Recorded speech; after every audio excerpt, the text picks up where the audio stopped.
I posted a TikTok video recently that absolutely popped off. You guys loved it, and it was all about social media strategy. It's a little time lapse of me putting together a social media strategy document for a client. And I know the reason this popped off is because so many of you guys are in the same boat as me when it comes to understanding what social media strategy is. Because I'm someone who's worked in this industry for 4 years now, and I would say for the first 2 years, I was too intimidated to ever offer strategy. I'm putting that in quotes if you're not watching on YouTube and you're listening on the podcast. But I was too scared to offer strategy as a service, to put it in my packages or offers, because I didn't think I was smart enough to offer something like that. I was so intimidated by this word for some reason. So today I want to talk through some of the tips that I mentioned in that TikTok in a little bit more depth, because that is literally a 6-second video and it gives you some great starting points, but we need to dive deeper. And I also want to talk about some of the biggest mistakes people make with their strategy, what people think strategy is versus what it actually is. And I'm excited to dive into this one. So if you're watching on YouTube, make sure you give this video a thumbs up so I know to do more videos like this. If you're listening on the podcast, please do hit that follow or subscribe button. It really helps me out a lot. And let's get into it.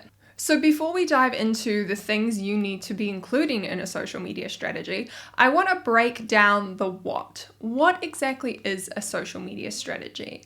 And the basic sense of this word, the basic meaning of this word, a strategy is essentially a plan. And I think that's where a lot of people go wrong with step one of their social media strategy, is they overcomplicate it. Sometimes people hear the word strategy and it's almost like they think it's some big secret. Like social media managers have this secret strategy and we have to really work hard to understand this. And I think that was definitely my belief for a long time.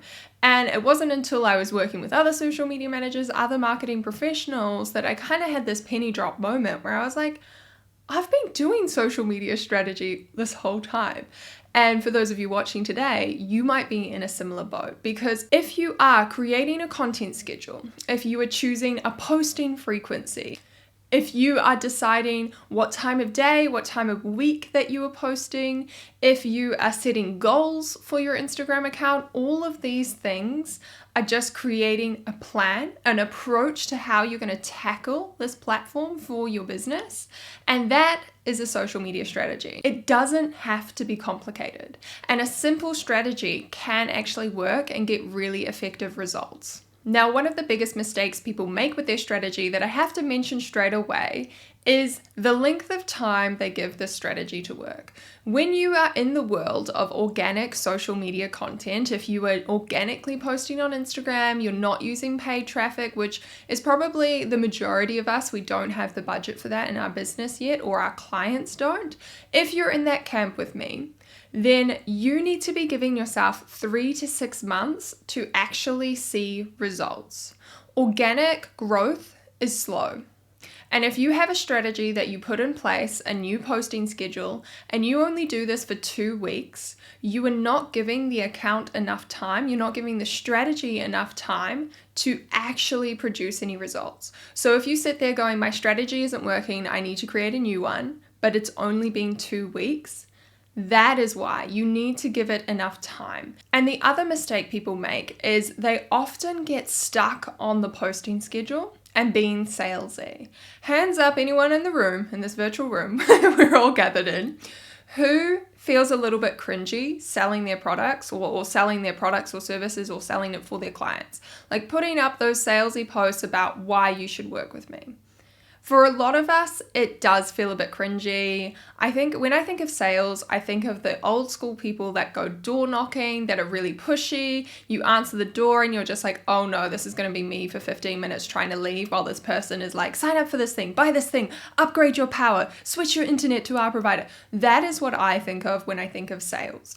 But an integral part of an effective social media strategy is one that is integrating sales or sales content frequently. If you're not selling, you're not going to get results. I had this conversation with one of the students in my program, the Dishing Up Digital School, recently, and she was saying how she was struggling with how many posts she should talk about her products or her service.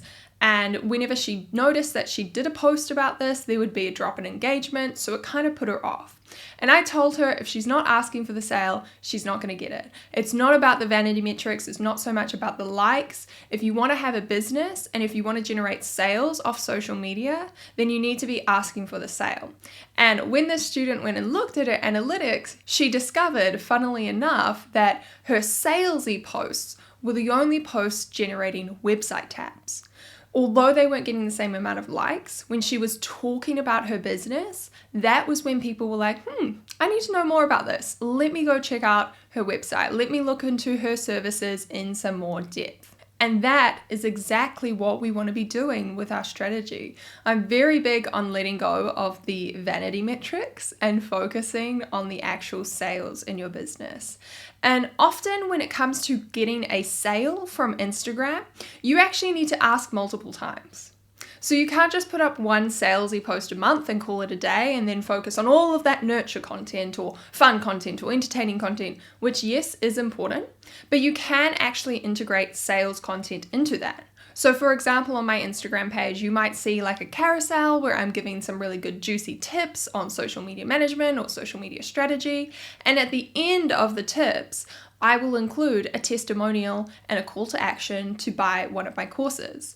That is giving people value, information, showing my authority and expertise, but I'm also not forgetting the sale. You can do both at once. One of my biggest learnings as a social media manager or social media strategist, whatever you want to call me, the thing that I've really learned is if I don't post about my offers consistently, I'm not going to sell them. And I'm going through a launch as I'm recording this. I'm launching a live version of my program. So it's basically what I call a live accelerator. People get to sign up for the Dishing Up Digital School, but they also get an additional 4 weeks of group coaching with me, and they get some private coaching, which isn't something that I usually offer. But on the first day that I launched this program and I did my live webinar and invited people to enroll, it was like crickets. I eventually, after my second webinar, had one person sign up, and then later in the evening, there was like a second person who was like on the fence going to pay. And I was sitting there like, oh, this is exhausting. This is such a great offer. Why aren't people buying? And I could have just woken up the next day and given up and not kept selling my course, my new program. But instead, I kept posting. I kept thinking, okay, we've talked about the benefits of the program. Let's get some testimonials up there. Okay, what are the outcomes what are the wins people are going to have if they come through this course? And I really focused on stories, on reels, on email marketing, on spreading the message wide. And what do you know, 2 days later, I had another 4 people sign up, and then the sales are just really steadily trickling in. But it's really funny, if I had given up on the first day and if I'd just put up one post about this new offer, how many sales I could have missed out on. So that's a really important lesson for you. Social media strategy is about being consistent with your sales message. Now for the next part of this video, I want to leave you with a couple of key steps or tips for what to include when you're writing or creating a social media strategy. The first thing you need to include is a simple set of goals. Now you can decide if you want to use numbers and metrics to measure your success, if you want to have a goal for a follower count or an engagement increase or an amount of reach. And this is something that I do with clients simply to give us a little bit of a goal, but I also like to make it very clear from the get-go that I'm not a miracle worker and organic traffic is not predictable. We can post really great content, but there's no guarantees of getting these results. So that's also why typically I try to steer away from the whole like numbers thing and putting a set, follower growth goal on there. But I also like to set goals like increase the number of DMs, feel a deeper connection with the community, start more conversations with our followers. Another example of a goal could be specific to your business. So one of the clients I worked with had a really successful podcast. So our goal was to bring the podcast community onto the Instagram platform and start increasing engagement and start supporting the podcast, but also having another place to bring the community and share more valuable content beyond the interviews on the podcast. The podcast was mainly interview based. So Instagram also gave the hosts of the platform, or the podcast, I should say, a place where they could really showcase their thoughts and their opinions rather than just like interviewing other people, which was really what their podcast was about. So that was a really cool goal for them to have, to create a space that was for their opinions, to create a space to further grow the connection with their podcast community. These are the kind of goals you should be thinking out, as well as the numbers and the metrics. Step number 2 for your social media strategy is to include some competitor research. This is something that I think is hugely valuable. And disclaimer, it's not about copying other people, but it's also about using the data that's already there and available on social media. Have a look at other industry leaders, other people in your niche, and look around and see what their top performing posts are. What topics are really triggering a lot of conversations with their audience. And essentially, there are other people out there on Instagram who have already done the audience research for you and are showing you what's trendy, what's conversational, what does well, what your audience is craving more of. Then it's about taking those topics, obviously, and putting your own spin on it. But having a section in your strategy that might walk through 3, 4, 5 other profiles that are performing well on Instagram and draw on the lessons that you can learn from that account. Step number 3, I think I just held up 4. Step number 3, I can count, I promise. Step number 3 is all about giving yourself a little bit of a mini audit to begin with. So looking at what we have to work with now. And I always do this after the competitor research because often you'll find inspiration there. You might see another person and how they're using highlights and what content they have in their highlights, and you might be like, oh my gosh, our highlights are terrible, we haven't updated them in ages, let's give them a refresh, let's introduce some more topics, etc. And same goes with your bio. You might find that your bio is a bit flat. A bio refresh is what I end up doing with almost all of my clients. I think it comes down to people don't like talking about themselves or bragging about themselves. I always think that your bio is like your elevator pitch. It's the first impression, and you need to make sure you're not wasting that space and it's juicy, it hooks people in. I'll drop in a screenshot if you're watching on YouTube of my Instagram bio at the moment, but it says something around like worked with 400 plus students. I'm not sure if I still have Instagram fairy godmother in there, something along those lines. I switch up my bio relatively often, so it does change, but it's juicy. It showcases my talents, my expertise, my skills, and tells people how I can help them. So for my client that I did this particular recent strategy for, they really hadn't featured their podcast at all. Their podcast is in like the top 0.05% of all podcasts. It's had like 30 million downloads. And I'm like, why is this not in your bio? Like, be proud of your achievements and put them in there. We also added for them a particular features section because they had been featured in Oprah and The Guardian, a whole bunch of other publications. They'd had a TED Talk. So those things can be really authoritative boosting kind of tags to have in your bio when new people come across your account. The next thing we really want to think about with our Instagram strategy is a little bit of a simple plan of how we're going to achieve these goals. So we've written out our goals, we've done a bit of an audit of what needs changing on our Instagram, we've looked at some other competitors, and now we just need the basic plan. And this is what I was talking about in the beginning of this episode when I mentioned a strategy is essentially a plan. So we need a posting frequency. What days of the week are we going to post? What time are we going to post? How many posts are there going to be? What are those posts made up of? So are we doing lots of reels? Are we doing some reels and some graphics? Are we doing reels and photos? And these content decisions should be made from your goals that you initially made in step 1. For example, last year, one of my big sort of goals for around the middle of last year was growth. I really wanted more exposure because I was building to the relaunch of my course and my signature program last year. So I did a 30-day Reels challenge, which I've also recorded a podcast episode on. If you guys want to listen to that, I'll link that in the description. But I did that because my goal was to increase my audience, to get as much reach as possible before going into a launch phase for my business. And when I compare my content that I was posting in the launch phase, that was very much like nurture content. So I did a lot more graphics.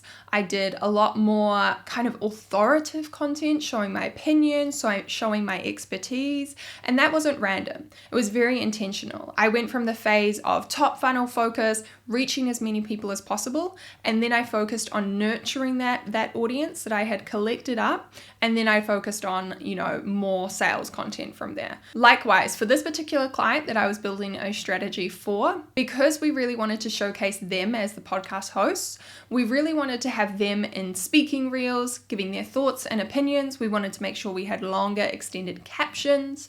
We wanted to make sure there was lots of tips and informative pieces of content to drive the community there, to give them a reason to follow on Instagram as well as the podcast. And we wanted to make sure we were mentioning the podcast, we were giving it some love, but we didn't want the page to just be like a news updates kind of thing, like new episode, new episode, new episode. We wanted it to be more than that.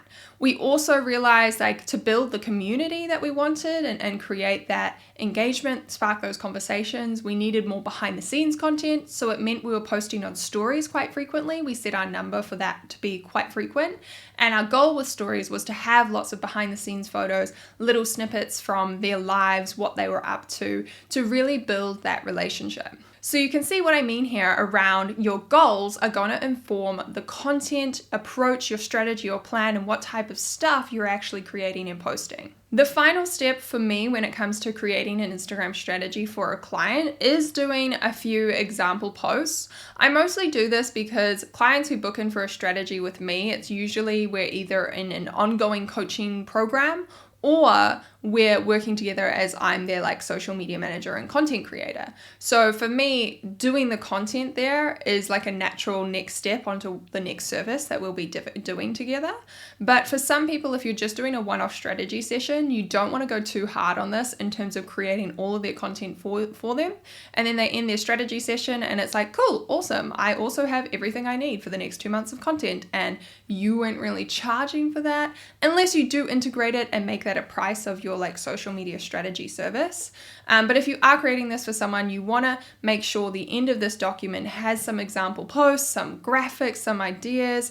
What I did for this particular client was I had a example layout, and because we hadn't filmed the reels yet, I had dropped in some example reels. So it wasn't a complete layout, it was just a bit of a draft.